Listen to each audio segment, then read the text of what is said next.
This is Sports Talk with Steve Jones, a Seven Mountains Media production, your daily talk show with the voice of Penn State football and men's basketball, featuring interviews with special guests. Now here's your host, Mr. Steve Jones. Great to be with you, Kyle. Happy week to everybody. Camp begins this week for Penn State football. I believe Wednesday is the first day. Media day is Sunday. And then the countdown in earnest begins to the opener. September 2nd at Beaver Stadium with West Virginia. It's going to be so much fun to talk about games. Before we get to collegiate expansion, I would like to point out that the three teams with the highest payroll in baseball. What three teams would those be? The Mets, the Yankees, and the San Diego Padres have combined for 157 wins. The 27th, 28th, and 29th teams in payroll, the Orioles, the Rays, and the Pirates, have combined for 175 wins. How many of those are the Pirates, though? They just took 2 out of 3 from the Phillies. Mm-hmm. Not only that, was exciting. They've already told everybody they have the number 1 minor league system. I think Baltimore would disagree. Well, some of those guys are up with them. Is it minor league system based in central Pennsylvania? Is that the asterisk? They have the number 1 minor league system, which means they don't have the number 1 major league system. So that's, yeah. So I love it. I know you've got to hang your hat on something. I've got it. I understand that. But it just doesn't mean much until they get to the majors and they can produce. Yep. It just doesn't. Having a good minor league system only gets you to AAA. Yeah. You have to be patient. Jaron Duran, who is really mediocre and looks like he has no value to you, now becomes a guy that's off the charts for you because you're patient with him. A Tristan Casas, who looks like he can't hit major league pitching a year ago, now is becoming valuable to you. A Bobby Dahlback, who you were patient with, you want to deal. All right, so I'm just saying you'll need more patience to see if these guys actually do pan out, but we'll see. Of course. All right, so let's get to Colorado.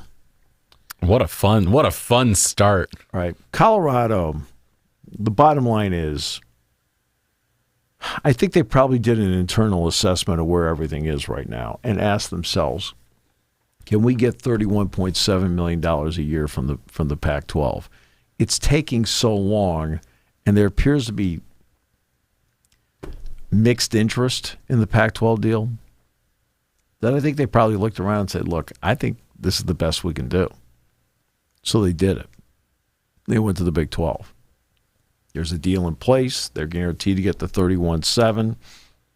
I think they looked in earnest at 2 factors. One, that they couldn't get that kind of money based on how long it's taking from the Pac-12. And number 2, I think they're looking at the stability of it and saying, okay, it's going to be there no matter what.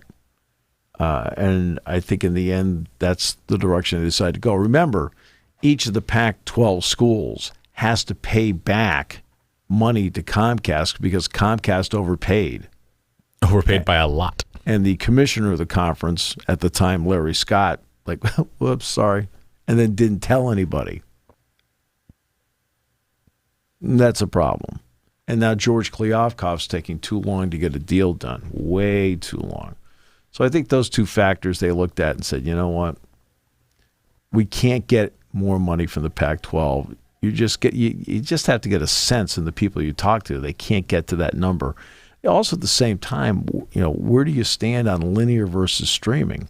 I know more and more people are streaming, but let's take ESPN. ESPN is still in 80 million homes, not a small number. Okay? The NFL was getting streaming numbers of 9.7 million for Thursday Night Football. ESPN's still in 80 million homes. A quarter of the U.S. Right? Fox is still in 100 million homes. And linear still is a powerful entity that even though streaming may be the future, okay, The future's down the road. That's for the next TV contract to deal with, not with this one. So Colorado did that. Now, what does it mean currently to the Pac-12? And what does it mean going forward with the Big 12? Then we'll get to some other schools. Colorado doesn't mean that much to the Pac-12 overall when it's all said and done for a couple reasons. Number one, you can replace the media market. Okay, you've got Denver. It's not as if you can't replace it. And I know we brought up San Diego State before, or SMU. You can replace Denver with Dallas or San Diego. And you go, and look, if you stay at 9, you have to expand. You can't play a 9-game conference schedule with 9 teams. Mm-hmm. That means you have to play somebody twice. So they're going to have to add at least one team. Who do they add? All right, well, we'll get to that down the road here in a minute. So Colorado is a football entity, Deion Sanders withstanding. They had one good year in 2016 in the Pac-12. That was it. They have not added football value to the Pac-12. Again, you can replace the media market, and then let's get to the third part of it. Talked about market and performance. And basketball's been good. Tad Boyle's done a good job with them. They made the NCAA tournament. That's good. The football value of it has just not been there except for one season. And then there's the other part. It's not an area that other schools in the Pac-12 want to dip into. Colorado is not a hot recruiting area. So it's not as if you added, let's take USC, UCLA going to the Big Ten. Well, the door is open for Big Ten teams to go into California and say, hey, look, come on here. We've got some NIL deals. And by the way, we're going to be playing USC and UCLA, so your family will get to see you. Oh. That's part of the recruiting part of it. And when Rutgers came in, New Jersey was dipped into by everybody. Penn State was already there. Michigan went in there. Iowa went in there. Wisconsin's gotten in there. And that's part of it. Colorado doesn't have that. So in terms of the value, okay, they're a Power 5 school. They are a name and now have a name entity as a coach. No question. But it's not one of those, what do we do now deals. What their move to the Big 12 does do, though, is it makes the other 9 think more. Do they become now the trendsetter to leave, or are they just the outlier that left? USC and UCLA left for greener pastures. Colorado left to get stability. So do they become the outlier, or are they the trendsetter? Because what makes the Pac-12, Pac-9 vulnerable is that Colorado's transition is seamless. There is no exit fee.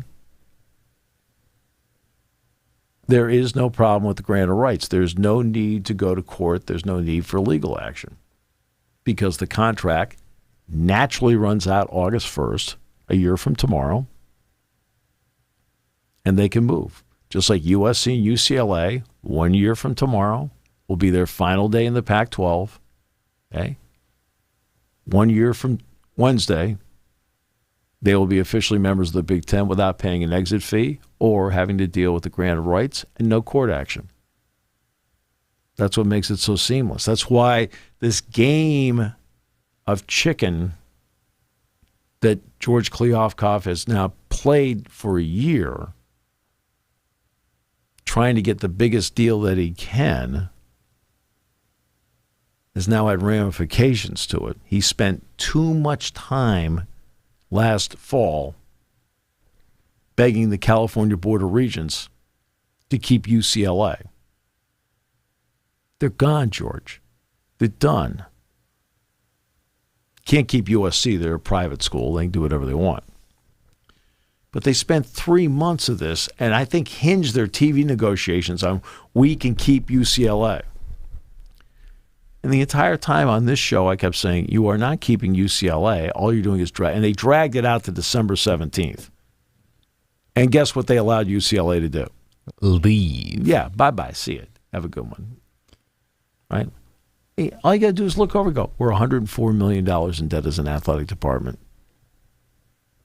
This move gets us back on a stabilizing track.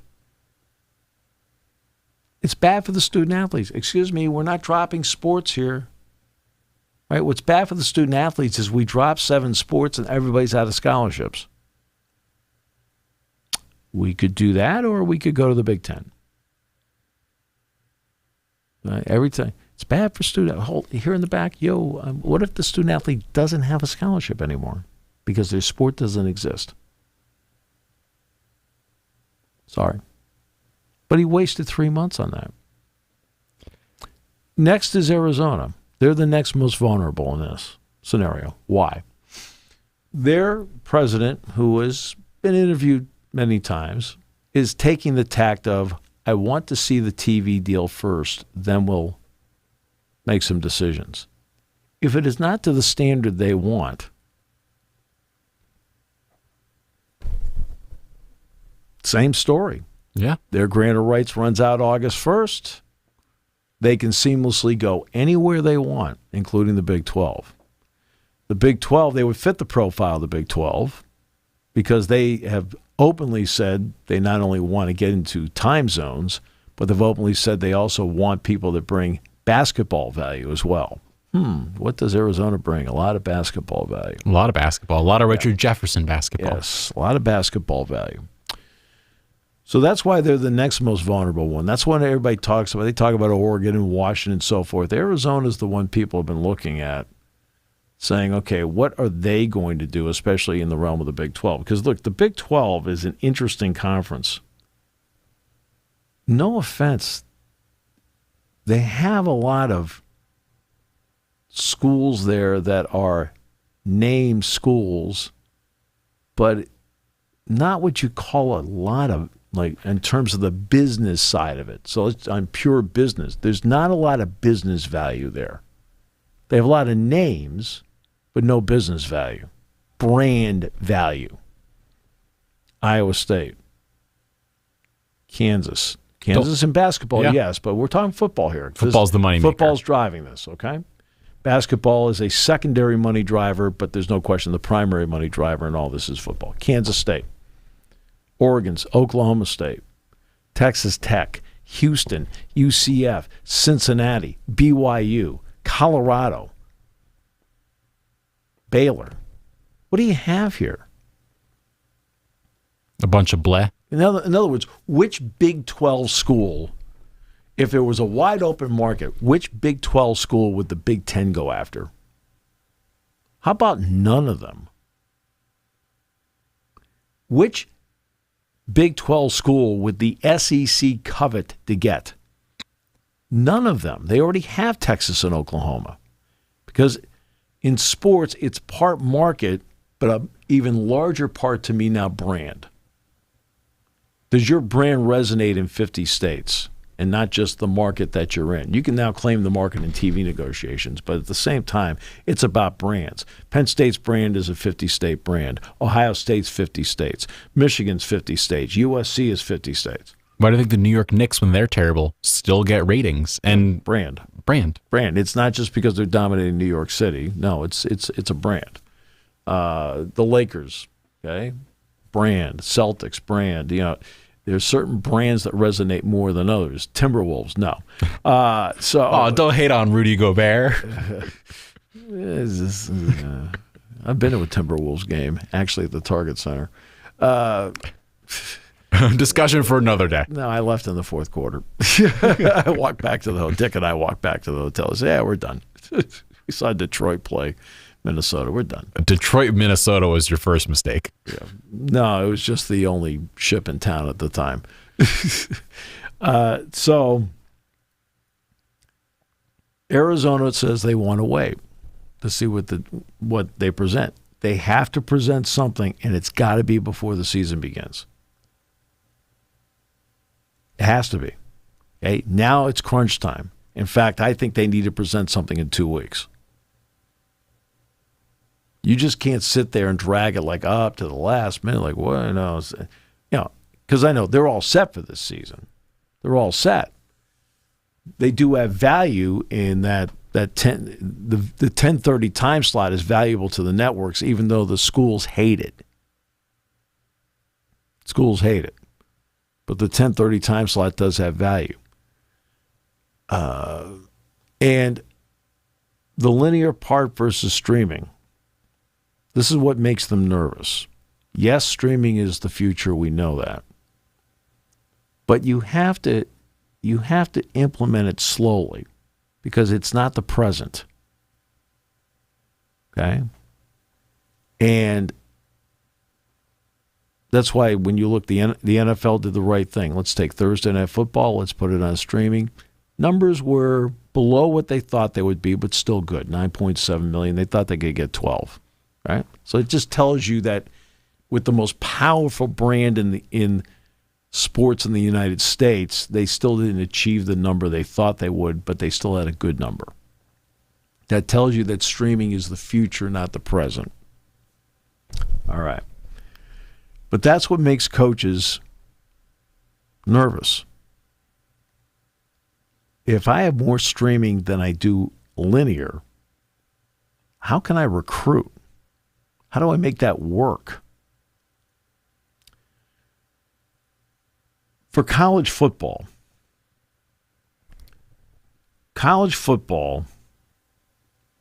with the college football playoff,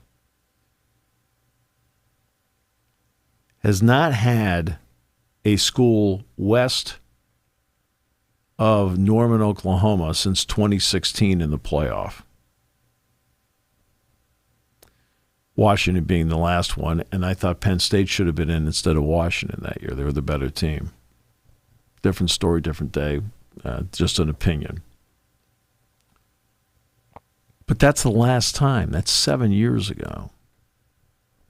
And right now, if things fall out and ESPN doesn't take the Pac-12, that means that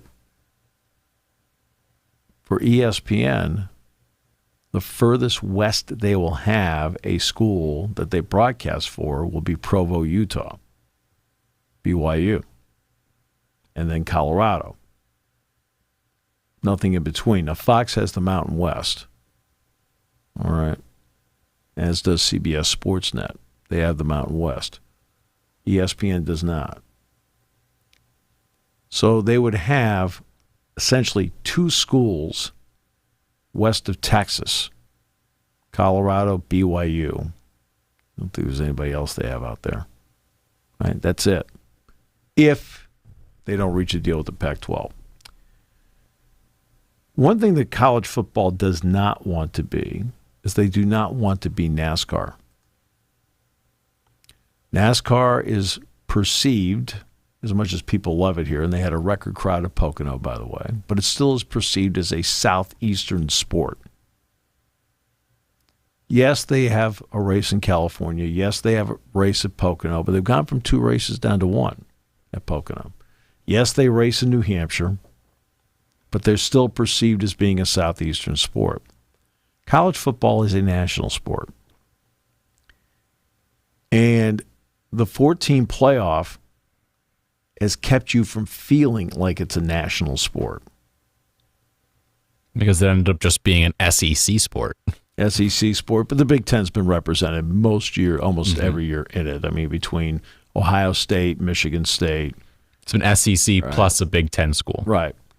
They've Michigan State, and Ohio State have all made it during the course of the playoff. But for the most part, nothing past Norman, Oklahoma. All right. With the expansion to the 12-team playoff, which would guarantee the champion of the Power 5 conferences to be in, you now have the West Coast included. Unless they can't get a deal done and they break apart. What do you think would happen if they break apart, if I may ask? Because that I don't think is something that people have thought about in a while. There's not been many conferences to really break.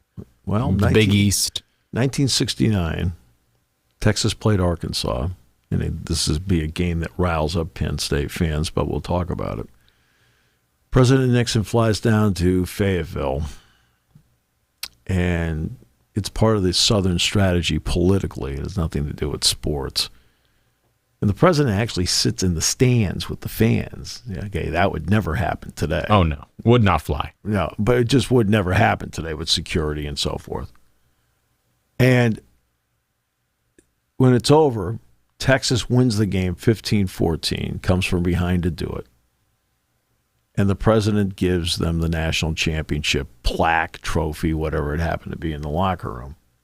And Penn State finishes number 2. Now, there were several entities that declared Penn State the national champion, but the polls said it was Texas. Well, that day, not only did Texas win, quote, the mythical national championship, they also won the Southwest Conference championship. 25 years later, the Southwest Conference did not exist. The Big East, as you point out, no longer as a football entity exists.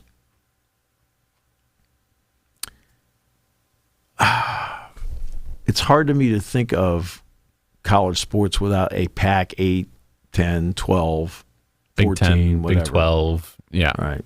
But I'm talking about the PAC 9 in particular right now. And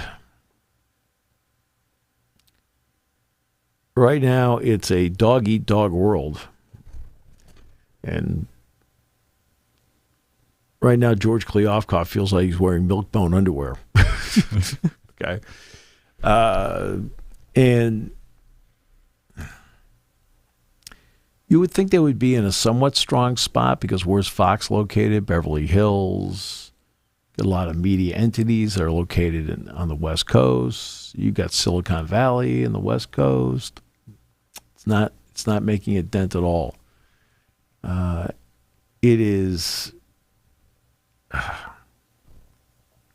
What happened was 4 teams from the Southwest Conference merged and formed the Big 12, and Colorado was part of that, by the way.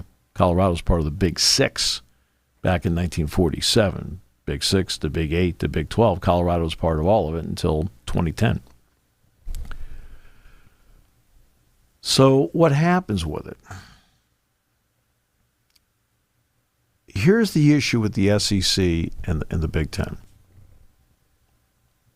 Because, as I mentioned, the Big 12, you look around and go, okay, there are a lot of good schools that certainly, Kansas plays great basketball. Oklahoma State's a fun football team to watch. It's not like they don't play bad football. But in terms of brand value, I ran through the brand value. Okay? This is what the Big 12 has done. They have lost Texas, Oklahoma, Texas A&M, Missouri, Nebraska, Colorado. They have replaced them with Colorado, UCF, Cincinnati, Houston, BYU. Who would you rather have, Steve? Cincinnati or Oklahoma? Right? See my point? This is what they've done.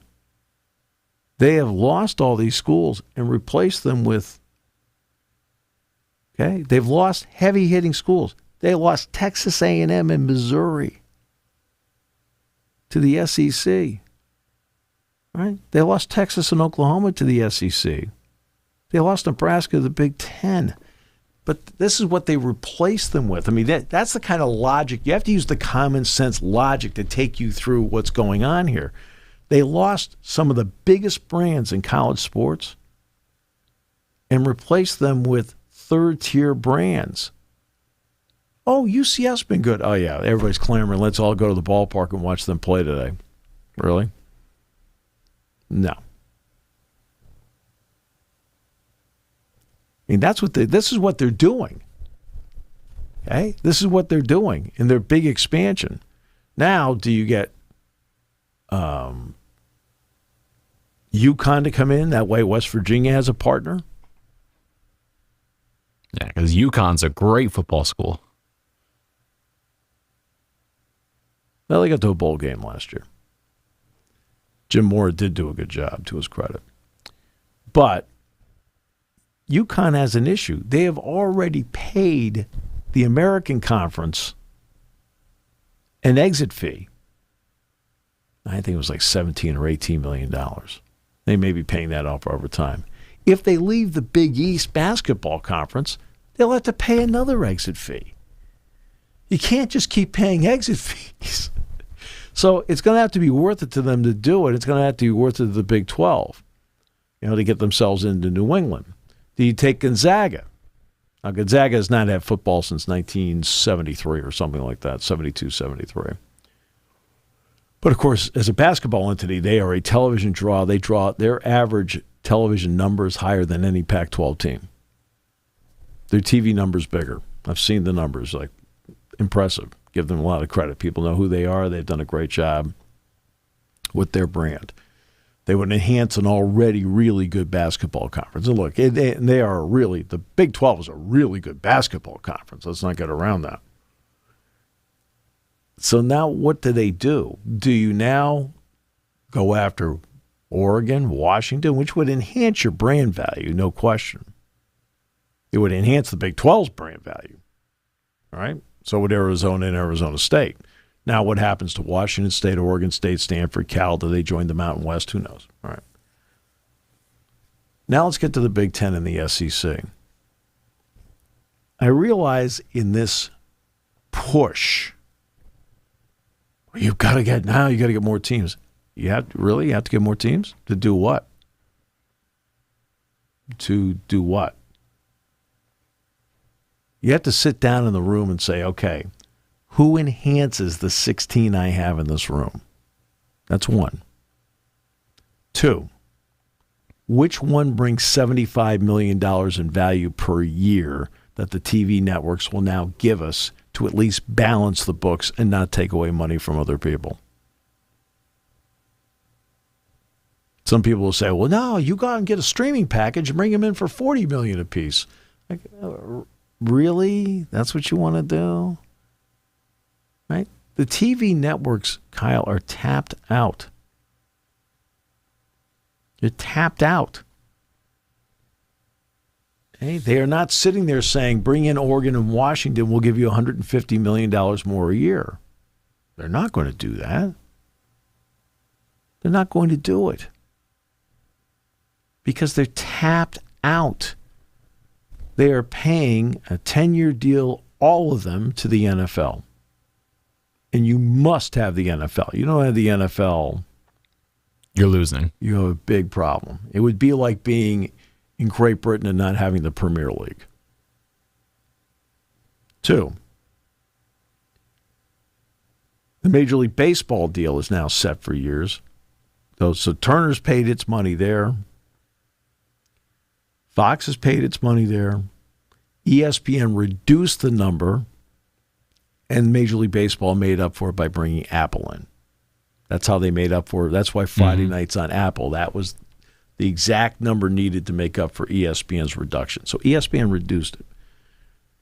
The NHL's got a 10-year, 7-8-year deal? 7-year deal. They're with Turner, and they're with ESPN. So ESPN paid out more money. Some of it was the baseball savings, right? They have now put together this long-term deal with the Southeastern Conference. Do you think they want to pay more money for the Southeastern Conference to add Florida State and Clemson? Well, there's another part of it that we discuss often. There's still one more person to pay. Right. There's one more person to pay, and not only that, I'm already paying Florida State and Clemson this number. Yeah. I'm good. Mm-hmm. Why do I want to come back to you and say, you know what, why don't you take Florida State and Clemson? We'll give you more money. What TV executive, after just laying off people, wants to do that? Yeah. I'm getting Florida State and Clemson on my network already, including the ACC network, which I run, for this number. Also, let's say it costs ESPN $150 million extra to give the SEC if they're going to get Florida State and Clemson, right. Those two. Do you think they want to spend that $150 million there, or save it for the association, or save it for the college football playoff, or college football playoff? Okay, again, there are 3 entities remaining right now that are a must-have. 2 are absolute must-have. 1 is maybe, and then there's now we're in the then in the weeds. Now we're tier into twos. Now we're into the nice-to-have. Yeah. Okay, must-have NBA deal, no matter what. And you're not going to be paying $1.4 billion per year like you are now. There's a good chance you're going to be paying upwards to $4 billion.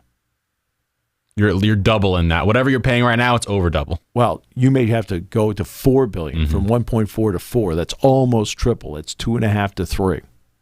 So that's what ESPN may have to pay to keep it. Yeah, and they know they need to keep it.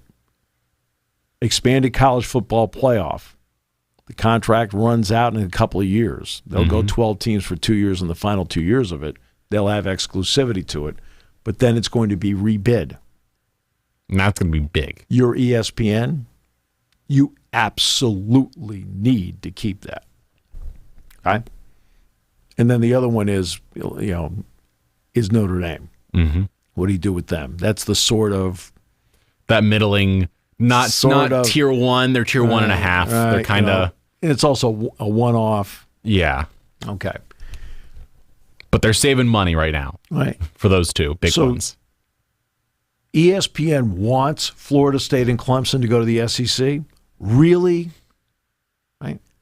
If I can pay $35 million to carry their games, $70 million total, as opposed to paying them $140 million, which one of the 2 am I going to do business-wise?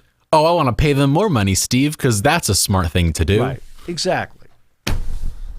Okay?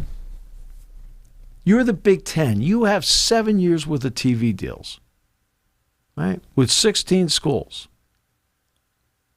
You're going to bring in somebody else. The networks, they are not in this mode of they're tapped out.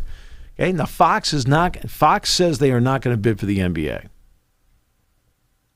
But I would be really surprised if Fox didn't put in a heavy bid for the college football playoff. The money has to come from somewhere and has to come from some savings. Now, yes, did ESPN save $190 million a year by not being with the Big Ten? Yes. So that is now off the books. So what do they do with the $190? Well, again, the NBA is sitting there at $4 billion, not for the contract, per year. That's a per year deal. They pay $2.7 billion per year to carry 1 game a week, Monday Night Football, which, by the way, is about $400 to $500 million of that is to have the exclusive rights to carry all the highlights too. Okay, so they don't have to. That's the fee. But you're still talking about, on a per game basis, $2.2 billion, $2.3 billion to carry 1 game a week. Once in a while, we get a doubleheader. Hey, great! We get a doubleheader, and they have to pay extra for the playoff game. Steve, you know that. Steve, but we got to watch the Jaguars and Browns play on Monday night. Well, actually, that's kind of cool. It's kind of cool now, yeah. But 3 or 4 years ago, that was a. No, I believe rough is a nice word for it. Right, but that's where we are right now. Okay. The TV networks have shelled out a lot of money in the last 5 years because sports is must-carry TV. Well, now in the end, people are getting laid off. You're asking yourself, okay, I mean, Live Golf, for example, has all these stars that have moved over. Dustin Johnson, Koepka, DeChambeau, and so forth. They can't get a TV contract in this country. Out there on the CW. Big money spenders. Right, but they can't get a TV network to carry them. PGA Tour is fine. They have long-term deals with NBC and with CBS. All right, so they've got that. But they can't get a TV deal. And all the TV deals are wrapped up. The NHL still has 6 years to go in its contract. Okay, the NBA deal's the one that's coming up next. The NFL deal's 10 years. Major League Baseball, I think it's like 7 or 8 years or something like that. Right?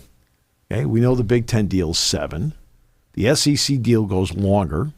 It goes into 2031, 32, right around there. The ACC deal's 2036. Right? You're sitting there as a TV network executive. Right? Florida State wants to go to the SEC. Well, whoop-de-doo. I don't care if they want to go. I'm not going to pay more money.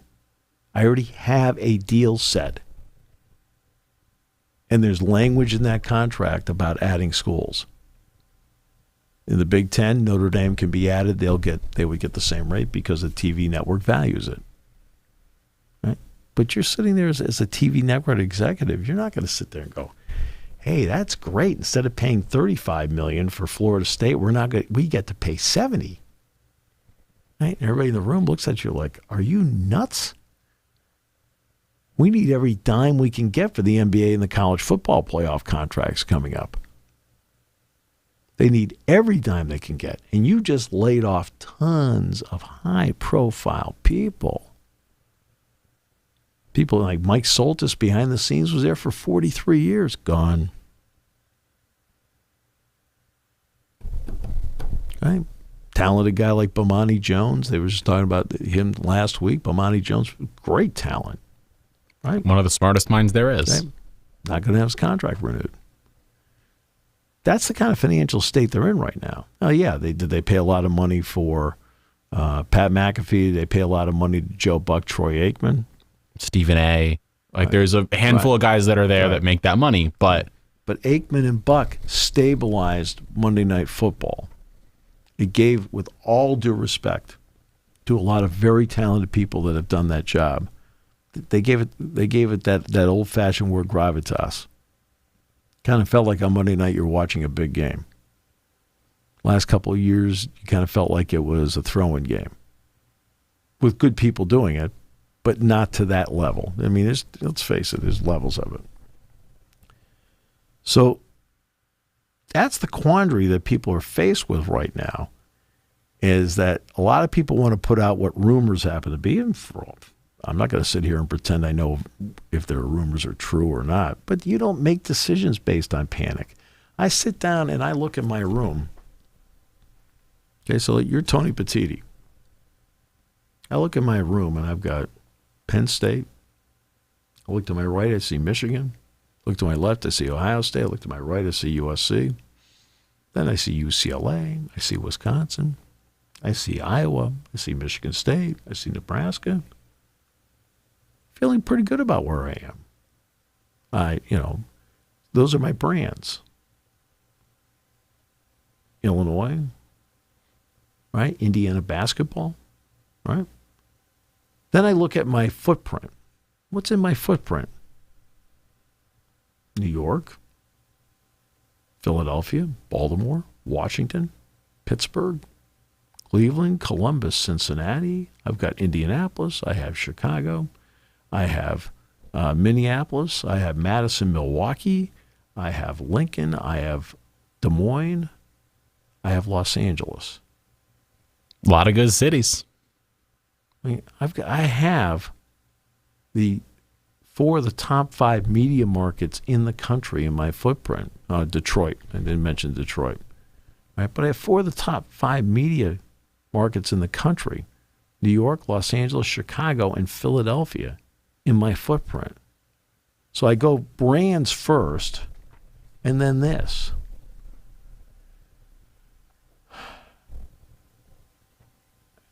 So do I want to get the Seattle or Portland markets?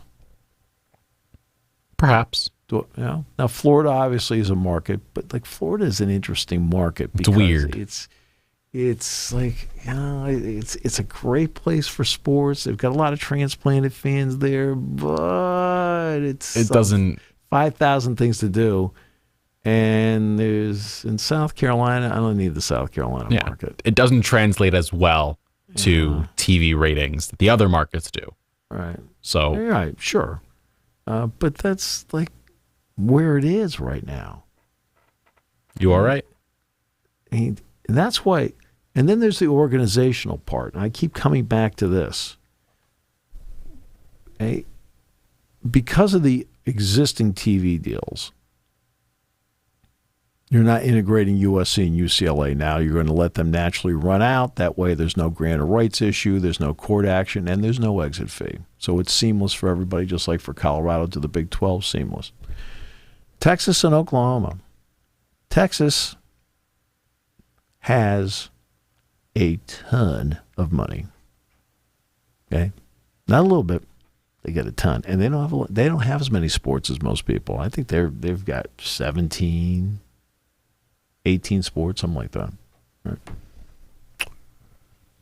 And they have a lot of oil money behind them. They have Texas. That's what they have. Oil, by the way, is better than $80 a barrel today. Feeling good. Yeah. And you're adding in Texas. That's the thing. Now, so here's my point about Texas. They have a lot of money. They do have a lot of money. They have a lot of good attorneys. They do have a lot of good attorneys. And they did not get out of the Big 12 until next year. Oklahoma and Texas both said we're going in 2021. So they played the 2021 season in the Big 12. Despite having tons of money and really good lawyers, they played the 2022 season in the Big 12. Despite having tons of money and lots of really good lawyers. Why are they playing this year? In the Big 12. Weird. Finally, we've come up with $50 million apiece, which is, by the way, the combination of the exit fee along with the grant of rights. And so in 2024, they're going to be playing in the SEC. Oh, and by the way, the SEC isn't sure yet how they're going to pay them because the contract was signed before. They knew. Yes. So, what a world we live in. What a world we live in. But see my point about the grant of rights? If it is so easy to break, just take them to court. Just take them to court. Really? See that entity over there? They got way more money than you do. And they didn't want to break it. And by the way, and they have good lawyers. You probably have great lawyers. They have great lawyers. It's a 5 to 8 page document. It doesn't take a lot to pour through it and sit there and go, oh boy, we signed this, huh? Really?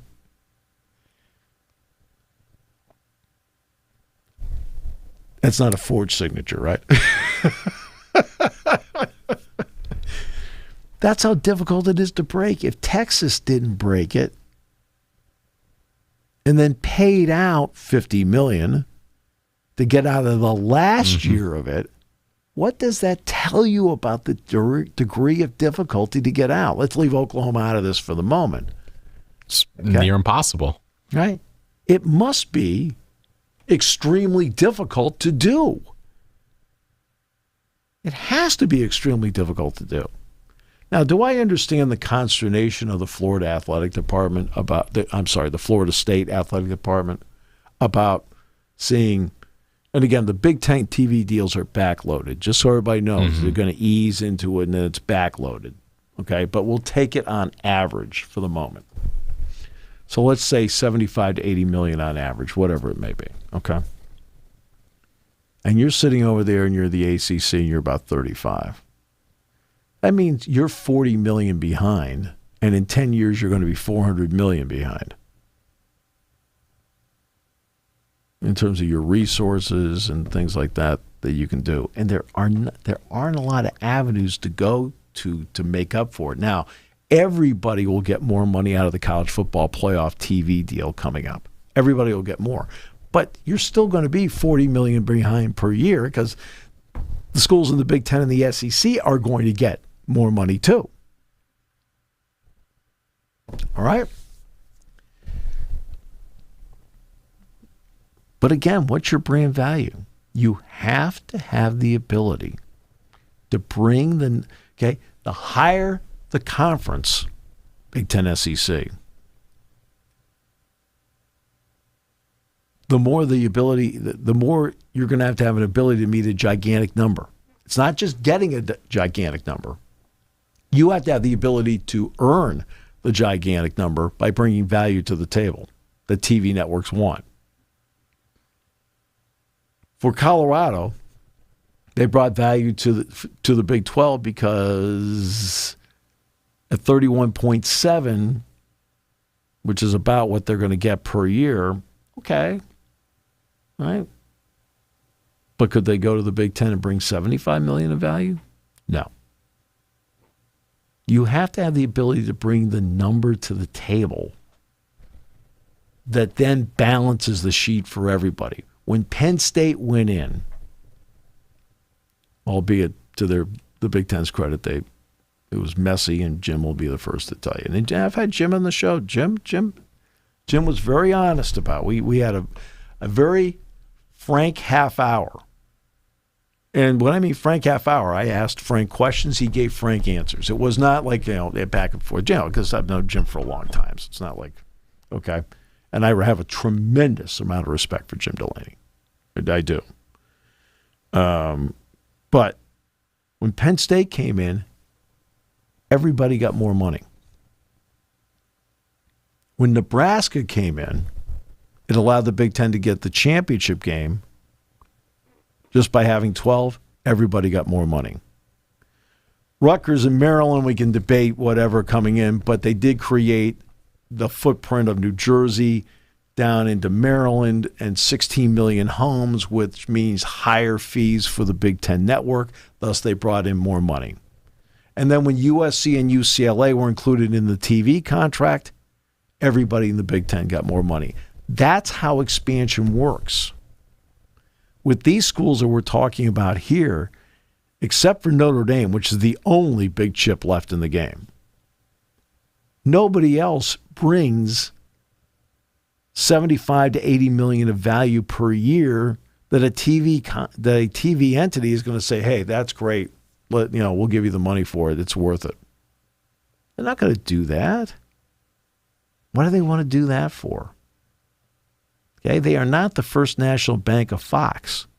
It's not the First National Bank of NBC or the First National Bank of CBS.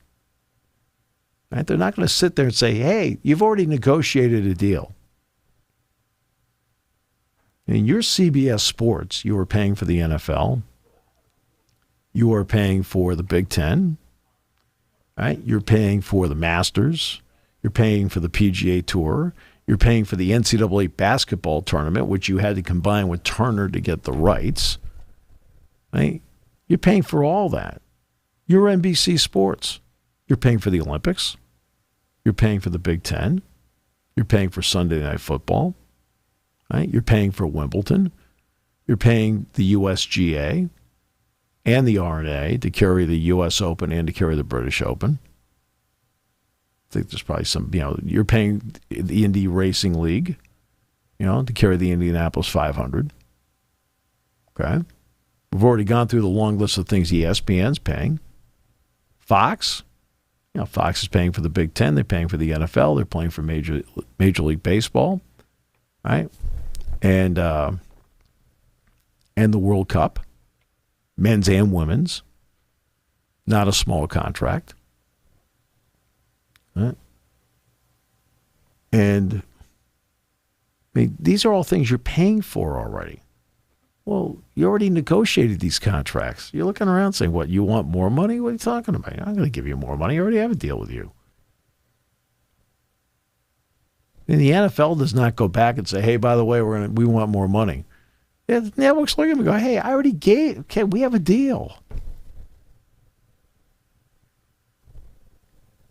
And ESPN, which is really paid for rights, and they're an all sports network. And Turner, of course, has the NCAA basketball tournament. They have Major League Baseball. They've got the NHL now, right? They're the only ones that don't have the NFL, right? And they have the NBA, and they need to keep the NBA deal. They're at $1.2 billion a year. So, what room is open at the inn? Okay, all these moves that have been made so far have been the easy moves.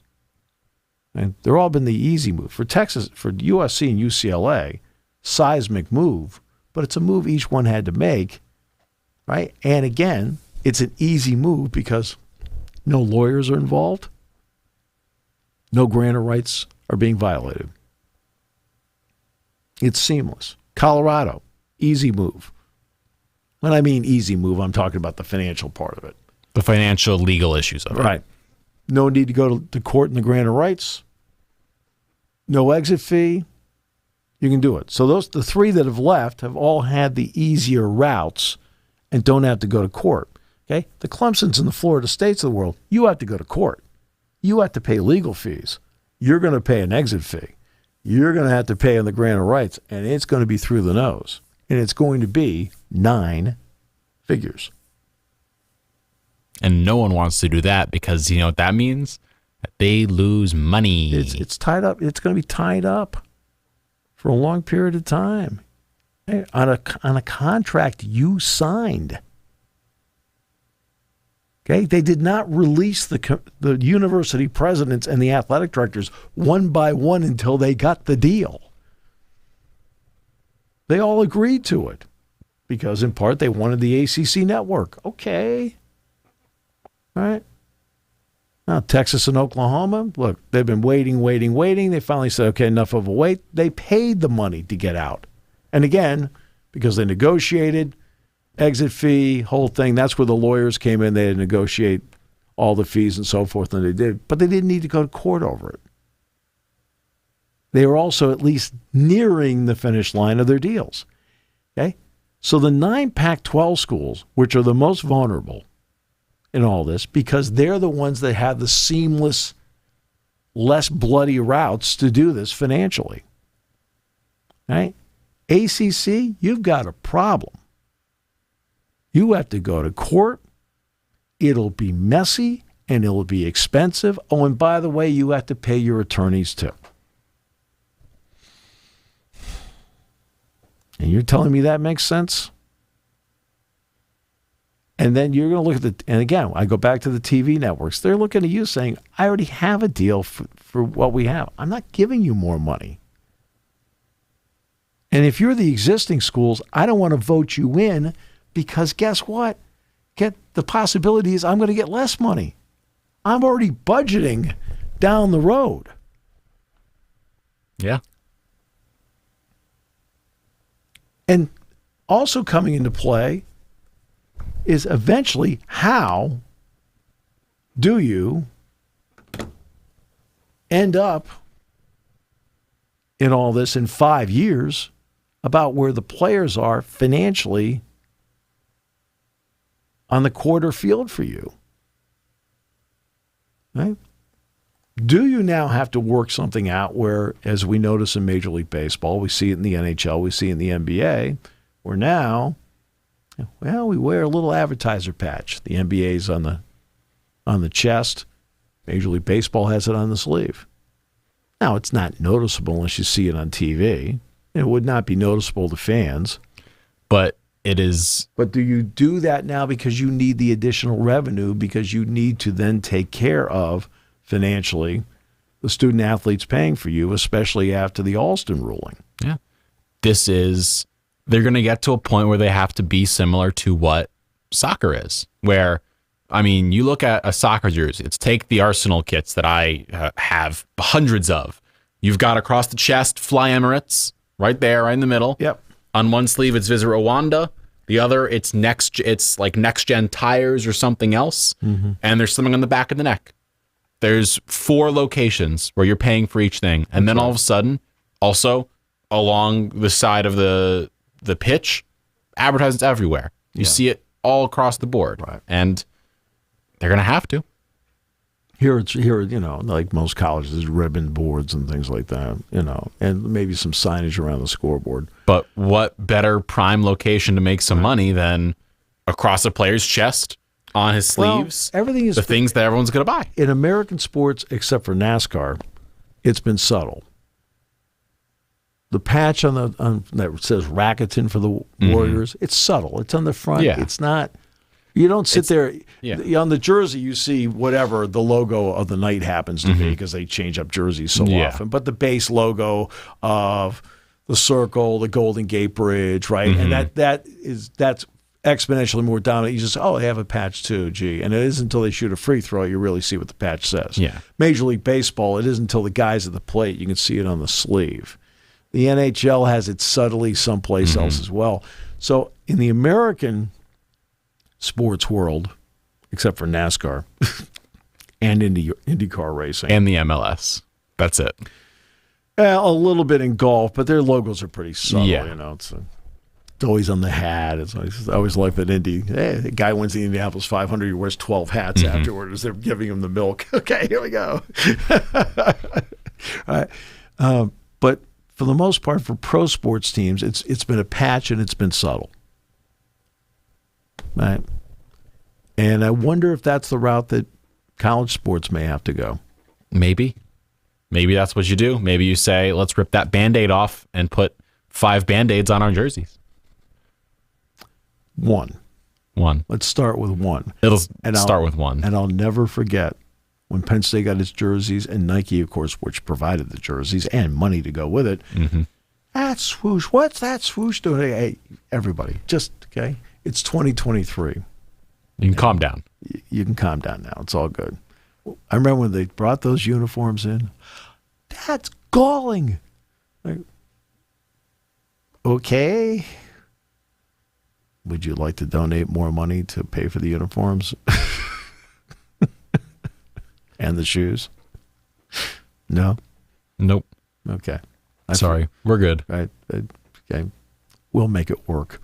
We'll make it work. And we will always make it work here on Sports Talk with Steve Jones, a Seven Mountains Media production. Check back daily for all the latest sports news and analysis. The voice of Penn State football